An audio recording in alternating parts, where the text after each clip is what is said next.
Strings. మనకు తెలుసు string is collection of characters, letters, symbols etcetera. మరి సి షార్ప్ కూడా ఇదే విధంగా స్ట్రింగ్స్ని మెయింటైన్ చేయడం జరుగుతుంది.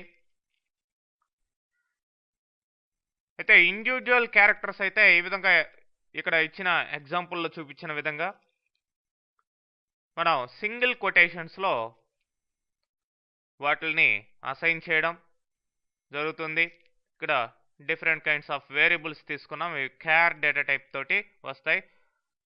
వేర్ అనే దాంతో డిక్లేర్ చేసాం కాబట్టి ఏ డేటా టైప్నైనా స్టోర్ చేసుకునే కేపబిలిటీ ఈ వేరియబుల్స్కి ఉంటుంది. ఎనీవే ఇవన్నీ కూడా ఇప్పుడు క్యారెక్టర్ స్టోర్ చేసుకున్న వేరియబుల్స్ అనమాట. ఇక్కడ చూడండి, ఇది ఆల్ఫాబెట్, ఇక్కడ సింబల్స్ ఇచ్చాం, ఇది ఒక డిజిట్ని స్టోర్ చేసుకోండి. అన్నీ కూడా విత్ ఇన్ కొటేషన్స్లో ఉన్నాయి.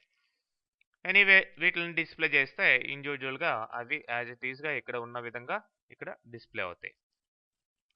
ఓకే, మరి టోటల్గా ఎనీవే ఇక్కడ చూపించినవన్నీ కూడా క్యారెక్టర్స్. మరి కలెక్షన్ ఆఫ్ క్యారెక్టర్స్ లేదంటే అరే ఆఫ్ క్యారెక్టర్స్ అనేటివి స్ట్రింగ్ అనబడుతుంది కాబట్టి మరి వాటిల్ని డబుల్ కొటేషన్స్లో మనం ఈ విధంగా డిక్లేర్ చేయడం జరుగుతుంది. Where gender equal to female. ఇప్పుడు జెండర్ అనేది ఒక స్ట్రింగ్ వేరియబుల్. స్ట్రింగ్ అనేది ఇక్కడ ప్రీడిఫైన్డ్ క్లాస్ అనమాట. మనం మామూలుగా కూడా మెయిన్లో కూడా చూస్తున్నాం, ఈ యొక్క స్ట్రింగ్కి ఆర్గ్యుమెంట్స్ తీసుకుంటున్నాం. అదేవిధంగా ఇక్కడ స్ట్రింగ్ వేరియబుల్ తీసుకోవడం జరిగింది, వేర్ తోటి దాన్ని డిక్లేర్ చేయడం జరిగింది. ఎనీవే దాన్ని డిస్ప్లే చేసినప్పుడు ఫీమేల్ అని డిస్ప్లే అవుతుంది. అట్లానే నెక్స్ట్ చూడండి, converting characters to opposite case. అంటే అప్పర్ నుంచి లోయర్కి, లోయర్ నుంచి అప్పర్కి ఎలా కన్వర్ట్ చేయడం అనేది ఈ ఎగ్జాంపుల్లో మనం గమనించినట్లయితే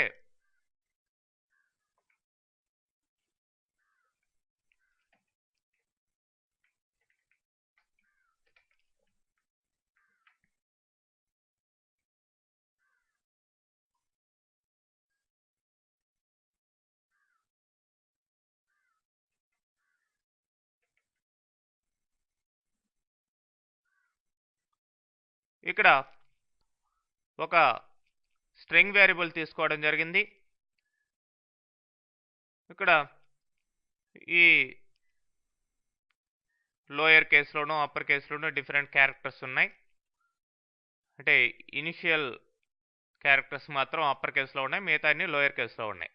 so STR full name dot to upper అనే మెథడ్ ఇక్కడ ఏం చేస్తుందంటే ఒక స్ట్రింగ్ని లోయర్ కేసులో ఉన్నదాన్ని లేదంటే డిఫరెంట్ కేసెస్లో ఉన్నదాన్ని అప్పర్ కేసులోకి కంప్లీట్గా కన్వర్ట్ చేసి స్టోర్ చేస్తుంది. అంటే ఎస్టిఆర్ కన్వర్షన్ అనే వేరియబుల్లో, స్ట్రింగ్ వేరియబుల్లో ఇప్పుడు కంప్లీట్గా ఫుల్ కేసులోకి అప్పర్ కేసులోకి కన్వర్ట్ అయిన స్ట్రింగ్ మీకు కనిపిస్తుంది. ఈ రెండింటిని మనం ఇప్పుడు ప్రింట్ చేస్తున్నాం. చూడండి, స్టార్టింగ్లో ఉన్నది ఇనిషియల్ క్యారెక్టర్స్ మాత్రం అప్పర్ కేసులో ఉన్నాయి, ఇవి కంప్లీట్ అప్పర్ కేసులోకి మారాయి. ఓకే,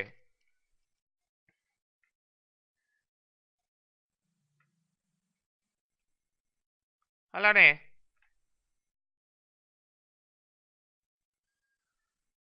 రీప్లేసింగ్ ఏ క్యారెక్టర్స్ని రీప్లేస్ చేయడం ఎలా ఒక స్ట్రింగ్లో అనే ఎగ్జాంపుల్ మనం గమనించినట్లయితే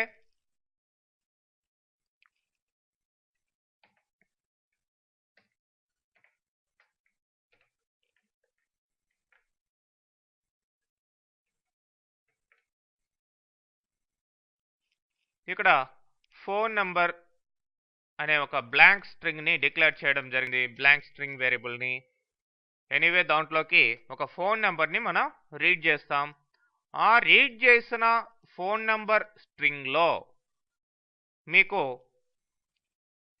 ఏవైనా ఫస్ట్ ఫోన్ నెంబర్ని డిస్ప్లే చేస్తున్నాను, ఏమైనా స్పేసెస్ కనుక ఉంటే స్పేస్ క్యారెక్టర్స్ చూడండి, phone number dot replace this బ్లాంక్గా ఉన్న ఏమైనా స్పేసెస్ని వీటితోటి అంటే వితౌట్ బ్లాంక్ రీప్లేస్ చేయడం జరుగుతుంది. అట్లనే రైట్ లెఫ్ట్ ప్యారంథసిస్ ఏమన్నా ఉంటే వాటిని కూడా కంప్లీట్గా రిమూవ్ చేయడం జరుగుతుంది. చూడండి, ఇక్కడ డబుల్ కొటేషన్స్ అనేటివి దగ్గరగా పెట్టున్నాం, ఇక్కడేమో స్పేస్ ఇచ్చాం. ఓకే, అది గమనించాలి మీరు. తర్వాత ఏమన్నా ఇట్లాంటి డాషెస్ ఏమన్నా ఉంటే వాటిని కూడా కంప్లీట్గా రిమూవ్ చేయడం జరుగుతుంది. ఆ విధంగా క్యారెక్టర్ రీప్లేసింగ్ అనేది ఒక స్ట్రింగ్లో జరుగుతుందండి. సో మనం ఇప్పుడు అవన్నీ ఇచ్చి చూసినట్లయితే తెలుస్తుంది. ఏదో ఒక ఫోన్ నెంబర్ ఎంటర్ చేస్తున్నాను, దాంట్లో ఫస్ట్ లెఫ్ట్ ప్యారంథసిస్ స్టార్ట్ చేశాను, తర్వాత మధ్యలో అండర్స్కోర్ ఇవ్వడం జరిగింది, అండర్స్కోర్ తర్వాత మళ్ళీ 2 డిజిట్స్, తర్వాత స్పేసెస్ ఇచ్చాను 2, తర్వాత మళ్ళీ నెంబర్ ఇచ్చాను, మళ్ళీ రైట్ రౌండ్ బ్రాకెట్ ఇచ్చాం. సో చూడండి, అండర్స్కోర్ రీప్లేస్ కాదు, మనం ఇక్కడ పెట్టింది ఏంటి, డాష్, కాబట్టి అది మాత్రం రీప్లేస్ కాలేదు, మిగతా అన్ని రీప్లేస్ అయ్యి ఈ విధంగా రావడం జరిగింది. Once again you can try.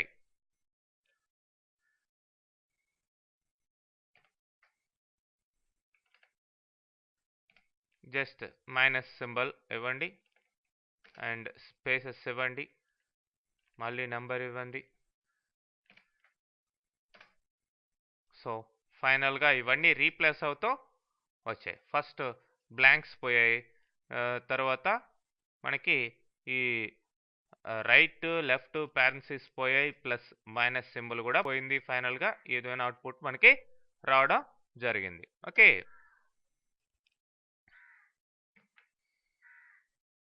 అట్లానే లెంత్ ఆఫ్ ద స్ట్రింగ్ని కనుక్కునేదానికి మీరు చూడండి, ఇక్కడ జెండర్ అనే ఒక స్ట్రింగ్ వేరియబుల్ తీసుకున్నాం. సో దాంట్లో జెండర్ డాట్ లెంత్ అంటే దాని యొక్క లెంత్ ఎంత అనేది మనకి క్లియర్గా తెలుస్తుంది. ఈ ఎగ్జాంపుల్లో చూస్తాం. ఈ విధంగా స్ట్రింగ్ క్లాస్లో డిఫరెంట్ కైండ్స్ ఆఫ్ మెథడ్స్ మీకు ఇవ్వడం జరిగింది.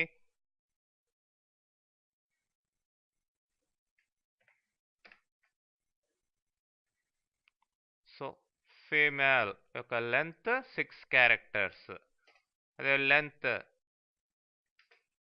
ఇంక్రీజ్ చేసాం. సో చూడండి 11 క్యారెక్టర్స్ అని షో చేయడం జరుగుతుంది.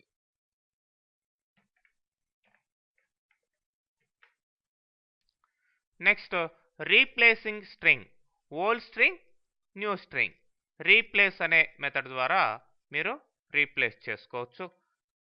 ఇక్కడ క్యారెక్టర్ రీప్లేస్ ఇచ్చాం, అట్లనే స్ట్రింగ్ రీప్లేసింగ్ కూడా మీరు ఈ విధంగా ఓల్డ్ స్ట్రింగ్ ఏంటి న్యూ స్ట్రింగ్ ఏంటి అలా రీప్లేస్ చేసుకోవచ్చు.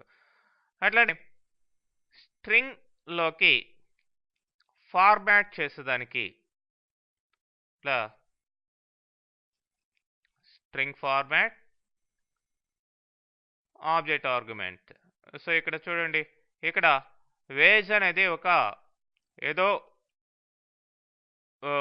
ఒక వాల్యూ కలిగి ఉన్న అంటే different kinds of data types సంబంధించిన ఒక వేరియబుల్ లేదంటే ఆబ్జెక్ట్ అని కూడా చెప్పొచ్చు, ఏదో ఒక డేటా టైప్ హోల్డ్ చేసుకుంది కాబట్టి.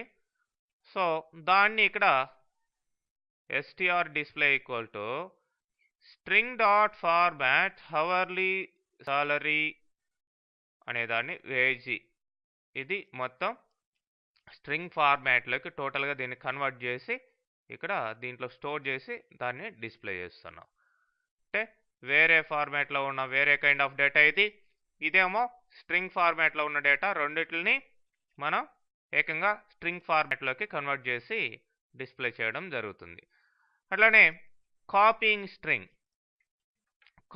స్ట్రింగ్లో మీకు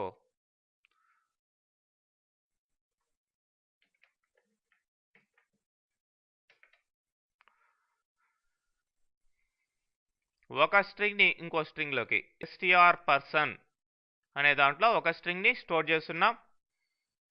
సో దాన్ని కాస్త చూడండి, str somebody equal to string dot copy of str person అన్నాం.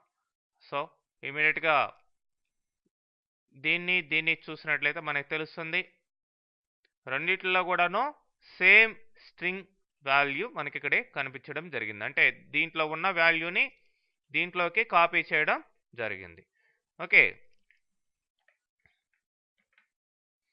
అట్లనే స్ట్రింగ్ కన్కాటినేషన్.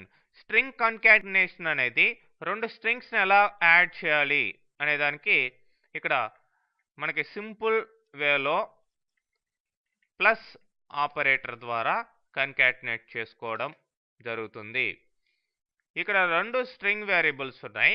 ఈ రెండు స్ట్రింగ్ వేరియబుల్స్లో ఉన్న రెండు వాల్యూస్ థర్డ్ దాంట్లోకి ఈ విధంగా కన్కాటినేట్ చేసి ప్లస్ ఆపరేటర్ ద్వారా స్టోర్ చేశాను. ఫైనల్గా str అడిషన్ అనే వేరియబుల్లో ఉండే స్ట్రింగ్ వేరియబుల్లో ఉండే వాల్యూని డిస్ప్లే చేయడం జరిగింది. ఓకే, చూడండి రెండు కూడా ఇక్కడ కన్కాటినేట్ అయ్యి డిస్ప్లే కావడం జరిగింది. ఓకే, అట్లానే string comparisons. How to compare different strings అనేది ఈ ఎగ్జాంపుల్స్ ద్వారా మనం చూడొచ్చు.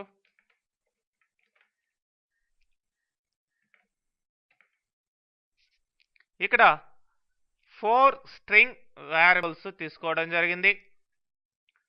మరి వాటి యొక్క కంపారిజన్స్ ఎలా ఉన్నాయో ఇక్కడ వాటి రిజల్ట్ని మనం ఇంకొక 3 వేరియబుల్స్లో స్టోర్ చేస్తున్నాం.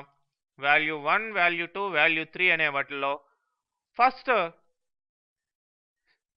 Name second name, I mean first name 1, second name first name 2 అనే దాన్ని కంపేర్ చేస్తున్నాం.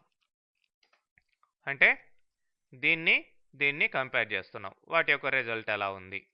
అట్లానే next first name 2 and first name 1 అనే దాన్ని కంపేర్ చేస్తున్నాం. తర్వాత last name 1 and last name 2 అనే వాటిని కంపేర్ చేస్తున్నాం. ఈ విధంగా కంపేర్ చేసిన తర్వాత ఈ వాల్యూ 1, వాల్యూ 2, వాల్యూ 3 అనే ఈ వేరియబుల్స్లో ఎలాంటి రిజల్ట్ వచ్చిందో ఇక్కడ మనకి డిస్ప్లే చేయడం జరిగింది రైట్ లైన్ ద్వారా. సో చూడండి, ఫస్ట్ది -1. మనం ఇంతకు ముందర కూడా కంపారింగ్ ఎలా అనేది వేరే వాటిల్లో చూస్తున్నాం. అదే విధమైన రిజల్ట్ వస్తుంది. -1 వచ్చింది దీనికి. సో అంటే ఫస్ట్ నేమ్ 1 అనేది ఫస్ట్ నేమ్ 2 కంటే తక్కువ వాల్యూ కలిగి ఉంది అని అర్థం as per the ASCII values. అట్లనే రెండోది first name 2 and first name 1, ఇది దీనికంటే ఎక్కువ ఉంది కాబట్టి 1 అనే రిజల్ట్ రావడం జరిగింది. Next last name 1, last name 2 ఆ రెండు కూడా ఈక్వల్గా ఉన్నాయి కాబట్టి 0 అనే వాల్యూ రావడం జరిగింది. ఓకే,